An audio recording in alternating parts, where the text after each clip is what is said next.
নামাজ, রোজা, দানের চেয়েও শ্রেষ্ঠ ইবাদতের কথা আমি কি তোমাদের বলবো না? সাহাবারা তো অবাক, বলে কি নামাজের চেয়ে বড় ইবাদত, রোজার চেয়ে বড়, দান করার চেয়ে বড় ইবাদত? সাহাবীরা বললেন বালা ইয়া রাসূলুল্লাহ, নবী বলেন, বিশ্বনবী বললেন নামাজের চেয়েও বড়, রোজার চেয়েও বড়, যাকাতের চেয়েও বড়, সাদাকার চেয়েও বড় একটা ইবাদত আছে, আমি কি তোমাদের বলবো না? সাহাবারা বললেন ইয়া রাসূলুল্লাহ, বালা অবশ্যই বলবেন, সেটা কি? বিশ্বনবী বললেন ইসলাহু যাতিল বাইন।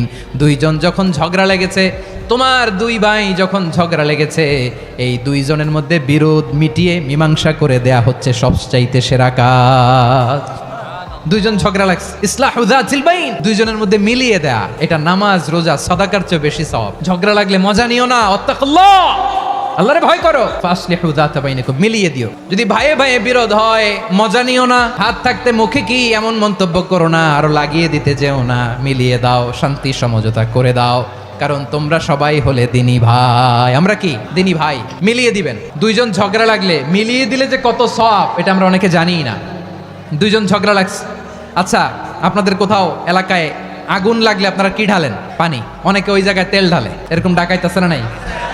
আল্লাহ তাআলা এরকম মাইন্ডসেটের মানসিকতার হওয়া থেকে আমাদেরকে তুমি বাঁচাও। দুইজন ঝগড়া লাগছে, তাদেরকে মিলিয়ে দেওয়ার জন্য কৌশল করে একটু মিথ্যা বলা, ঘুরিয়ে বলা যায়। দুইজনের মধ্যে দেখলেন যে সম্পর্ক খারাপ, একজনরে বললেন ভাই, সে তো ওই দিন আপনার ব্যাপারে অনেক প্রশংসা। কি আমার ব্যাপারে প্রশংসা? তার সাথে তো আমার মারাত্মক সম্পর্ক। কি বললো?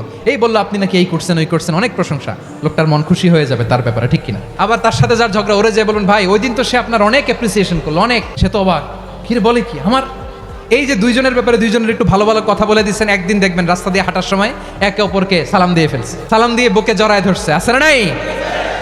আবার মিলমিশ হয়ে গেছে। কিন্তু আমাদের স্বভাব হইলো, দুই প্রতিবেশী যদি একসাথে বসে একসাথে হাঁটে, দূর থেকে দেখলে আমাদের জলে, আছে না নাই? ঘটনা কি? এই দুইটার মধ্যে এত মিলকে, এই দুইটার মধ্যে গিরিঙ্গি লাগানো যায় কিভাবে? হ্যাঁ, এই বন্ধুত্ব, ফ্রেন্ডশিপ নষ্ট করা যায় কিভাবে? এরকম মানসিকতা সবার না, আমাদের অনেকের মধ্যে আছে না নাই? আল্লাহর কাছে তওবা করেন, এই মানসিকতার যেন আমরা না হয়, আমরা মিলিয়ে দিব।